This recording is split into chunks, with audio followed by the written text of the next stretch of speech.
Posiblemente te hayas planteado migrar de Windows 11 a Linux o tienes un ordenador Mac basado en Intel y has visto que te has quedado sin soporte o que dentro de poco te vas a quedar sin soporte del sistema operativo de Apple para escritorio. Ante esas situaciones, uno llega a plantearse la cuestión que podría definirse como la de siempre.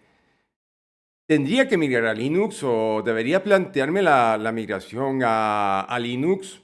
Obviamente, para mí eso sería una muy buena idea.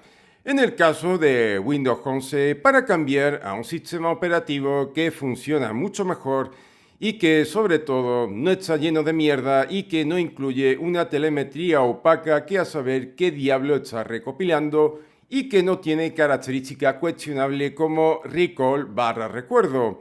En el caso del Mac basado en Intel, esta decisión podría servir para prolongar la vida útil de dicho ordenador y también para seguir recibiendo actualizaciones de seguridad, que para mí el punto más importante, ya que utilizar un sistema operativo sin soporte es un grave riesgo, ya que los boquetes de seguridad que se le descubran no van a ser parcheados nunca. Y hay bastantes personas que terminan confiando en parches de tercero, en los cuales yo no confiaría ni aunque mi vida dependiera de ello, ya que esos parches la mayoría de las veces se sirven como software privativo y tienen orígenes bastante cuestionables. Sin embargo, y pese a que la migración a Linux sería una decisión sensata en esas situaciones, nos encontramos con la barrera de siempre.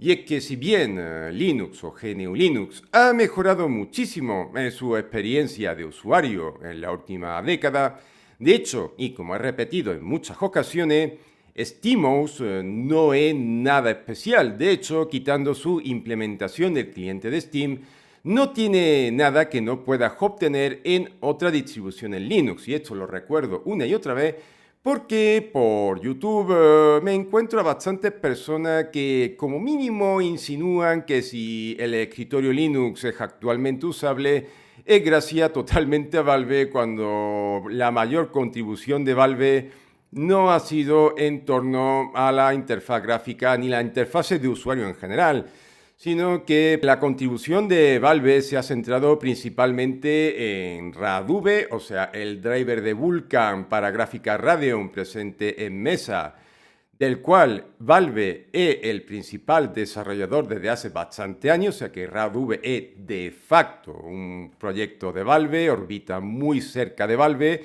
a pesar de que oficialmente sigue siendo un proyecto comunitario.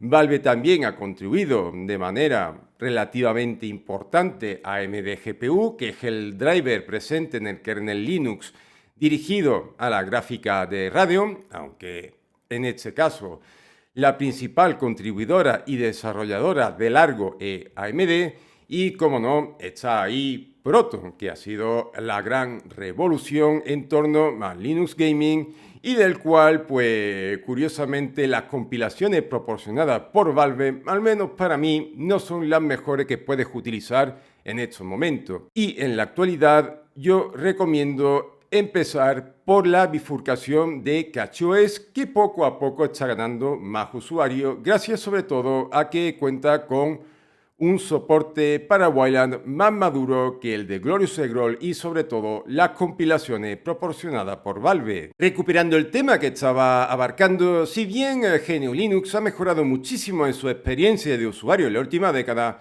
no deja de ser un sistema operativo muy diferente a MacOS y ya no digamos Windows, lo cual termina derivando en el hecho de que el usuario necesita de un proceso de adaptación hasta amoldarse al nuevo sistema operativo, al sistema operativo que pretende migrar, que en este caso es GNU Linux. Desgraciadamente, en la actualidad me sigo encontrando con el mismo error que llevo viendo toda la vida.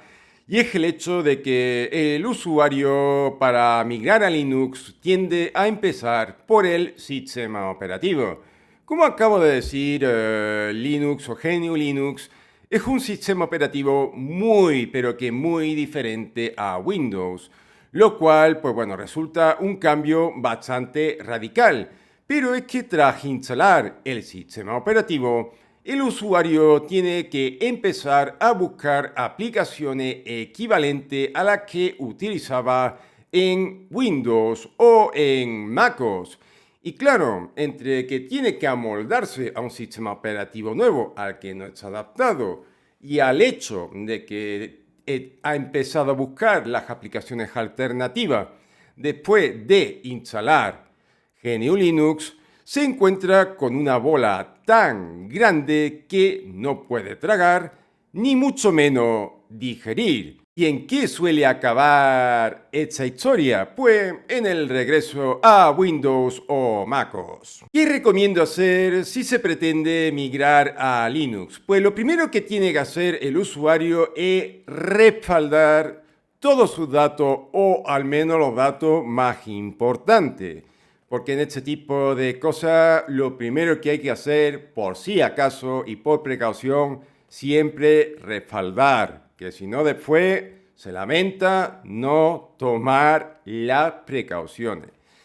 Después de eso, lo que tiene que hacer el usuario es descargar una imagen ISO de la distribución que pretende utilizar e iniciar una sesión en vivo, sin instalar, porque sí, en esta ocasión el sistema operativo no va a ser instalado en la máquina real. El usuario aquí se va a limitar a probar por encima el sistema operativo. Y lo dicho, o sea, no hay que tener muy en cuenta el desempeño, o sea, el rendimiento de la sesión en vivo, ya que este por lo general suele estar muy por debajo a lo que suele ofrecer el sistema operativo cuando he instalado en la unidad de almacenamiento principal del ordenador. Pero sí puede servir para ver si el kernel detecta todos los componentes de hardware, sobre todo la Wi-Fi o la Wi-Fi y el Bluetooth. El usuario puede probar a conectar a algún dispositivo mediante Bluetooth o sin necesidad de realizar ningún proceso de transferencia. Puede abrir algunas aplicaciones, el navegador web para comprobar si el Ethernet es detectado. En fin, probar la detección de hardware principalmente. Pero no es tanto probar el rendimiento porque, como he dicho, las sesiones en vivo tienden a ofrecer un desempeño bastante pobre. Pero puede servir como primer contacto y sobre todo para asegurarse de que el sistema operativo es capaz de detectar correctamente al menos los componentes más importantes del ordenador. Después de comprobar que la sesión en vivo de la distribución Linux elegida, y si me preguntáis por cuál empezar, yo respondería en este momento Backside, que tiene una sesión para escritorio, un modo escritorio, y además parece que facilita bastante la instalación del driver de NVIDIA, pues el usuario apaga el sistema operativo Linux, apaga el ordenador, ¿no? Con la sesión en vivo, no instala el sistema operativo Linux y regresa a Windows o MacOS. Tengo que decir que posiblemente en un ordenador Mac basado en Intel no todos los componentes se han detectado correctamente, muy especialmente la Wi-Fi, ya que por lo que sé los ordenadores Mac tienden a implementar Wi-Fi de Broadcom, los cuales necesitan de un blog privativo por lo general que se instala aparte. Pero bueno, el usuario apaga la sesión en vivo con Linux, vuelve a Windows o MacOS y lo primero que tiene que hacer es sustituir las aplicaciones que utiliza en Windows o MacOS por otra equivalente en Linux o que tenga versión para Linux. ¿Por qué? De esta manera hacemos la transición más gradual. Y si el usuario se encuentra las mismas aplicaciones en Linux y en MacOS o Windows, se va a encontrar que su flujo de uso queda menos alterado debido a que ya está familiarizado con las aplicaciones que se encuentran en Linux. Y ojo, esta sustitución de las aplicaciones tiene que ser radical.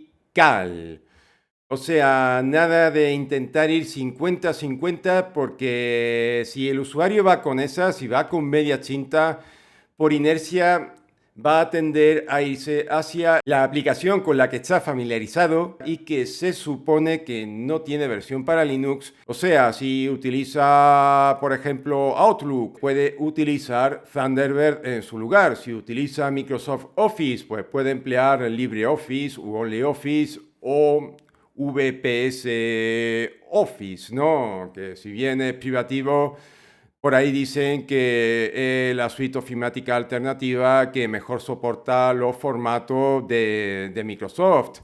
Y en fin, así sucesivamente. O sea, el cambio tiene que ser total y radical y sustituir la aplicación que no tiene versión para Linux en Windows o MacOS por algún equivalente que sí tenga versión para Linux. Y lo dicho, la sustitución tiene que ser radical, o sea, Microsoft Office tiene que ser desinstalado. El cliente de correo de turno que no tiene versión para Linux tiene que ser desinstalado por Thunderbird. El navegador web raro de turno tiene que ser sustituido por alguno que tenga versión para Linux. Bueno, de hecho, en este caso incluso recomiendo encarecidamente migrar a Firefox, porque Firefox tecnológicamente en Linux está por encima de Chromium y de hecho GNU Linux es el único sistema operativo en el que Firefox sigue siendo una competencia tecnológica real para Chromium, pero esto no es tanto gracias a Mozilla como a Red Hat. Una vez migradas las aplicaciones, el usuario pues obviamente tiene que aprender a convivir con ese nuevo flujo de trabajo, con esas nuevas aplicaciones que sí tienen versión para Linux. O sea, se tiene que tomar un tiempo y como he dicho, la sustitución tiene que ser radical, o sea, la aplicación que no tiene versión para Linux tiene que ser desinstalada, porque lo dicho, como se empiece con la media tinta, eso tiene ya muchísimas probabilidades de acabar en migración fracasada. Además de sustituir las aplicaciones, el usuario puede emplear algún software de virtualización como VMware, VirtualBox, el que quiera, ¿no? El que le resulte más cómodo y puede instalar en una máquina virtual la distribución Linux que pretende utilizar y ahí sí, ¿no? Ahí hacer experimentos, hacer pruebas para intentar al menos familiarizarse con los aspectos más fundamentales del sistema operativo y aprenderlo para que cuando instale la distribución GNU Linux en la máquina física, pues al menos tenga unas mínimas nociones que le permita orientarse. Cuando el usuario tenga totalmente integrada en su subconsciente las aplicaciones nuevas que ha instalado, y digamos, ya esté seguro de tener claras las nociones básicas para poder utilizar la distribución de su elección, mi recomendación es hacer una sustitución radical del sistema operativo. O sea, sustituir Windows por Linux o MacOS por Linux. ¿Por qué? Pues por lo que acabo de decir, porque las historias de media tinta de usuarios que realizan dual boot, por lo que veo en la aplastante mayoría de las ocasiones terminan en migraciones fracasadas. Y esto es debido a que el usuario por inercia tiende cada vez más a iniciar el sistema operativo con el que ya está amoldado, o sea, Windows o MacOS, por lo que después de un tiempo no inicia nunca Linux y se pregunta, oye, ¿para qué tengo Linux aquí si yo no lo utilizo? Y claro, ¿en qué desemboca esto? Pues en la desinstalación de Linux y, como he dicho, en un proceso de migración fracasado.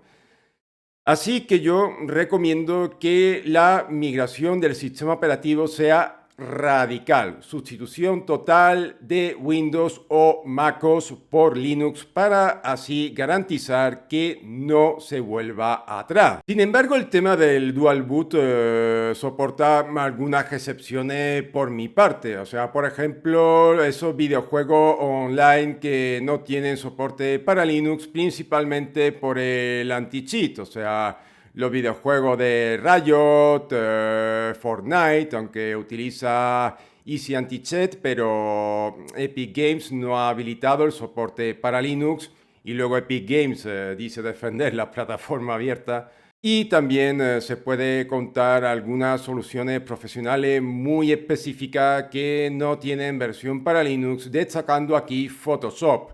Pero como dije en una ocasión anterior, si trabajáis con Photoshop, por favor que sea auténtico trabajo profesional, porque por ahí me he encontrado a personas que presumen ser profesionales del Photoshop y después yo las humillé utilizando Krita. Y esto no quiere decir que Krita sea superior a Photoshop, sino que los conocimientos de estas personas sobre manipulación de imágenes eran, sobre todo manipulación de imágenes, ¿no? Eran tan escasos que yo podía fundirle los plomos con una aplicación de dibujo como Krita. Esa fue más que nada la situación, ¿no? O sea, si trabajáis con Photoshop o algún software similar, por favor que sea auténtico nivel profesional y no chapucero que luego podría replicar perfectamente con Krita o más recientemente con GIMP, que en los últimos años ha mejorado bastante. Y en estos casos el uso de Windows o MacOS quedaría reducido a esa tarea en específico. O sea, por ejemplo, a ti te va el juego online y como he dicho, pues muchísimos videojuegos online no soportan Linux. Pues bueno, tú inicia Windows para echar tu partida a, yo qué sé, a Valorant, por ejemplo. Termina tu partida de Valorant y reinicia hacia Linux inmediatamente.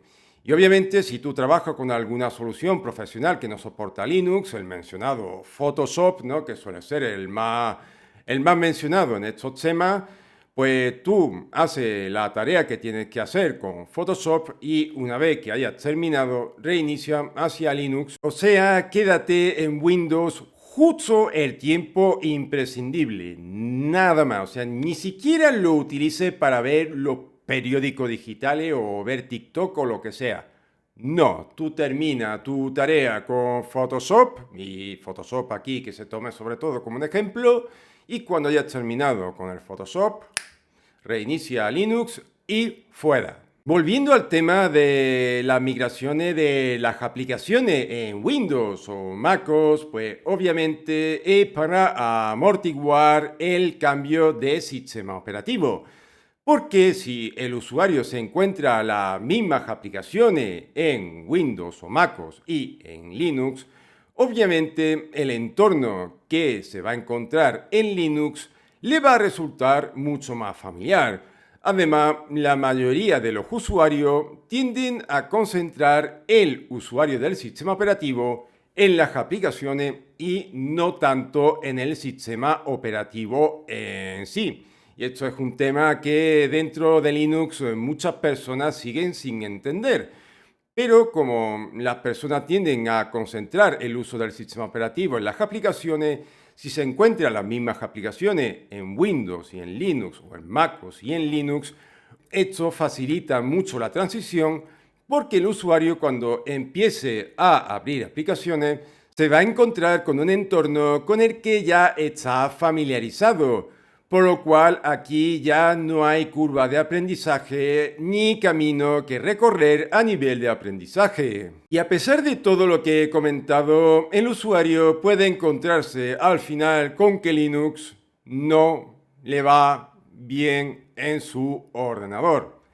Desgraciadamente, el soporte que ofrece el kernel Linux, si bien ha mejorado muchísimo en los últimos años, este sigue siendo muy inferior al de Windows, y es que Microsoft tiene de facto a todo o casi todos los fabricantes trabajando para él. hasta el extremo de que los fabricantes barra ensambladores de PC siguen empecinándose en utilizar Windows sobre ARM a pesar de los repetidos fracasos del sistema operativo de Microsoft sobre esa arquitectura de procesador.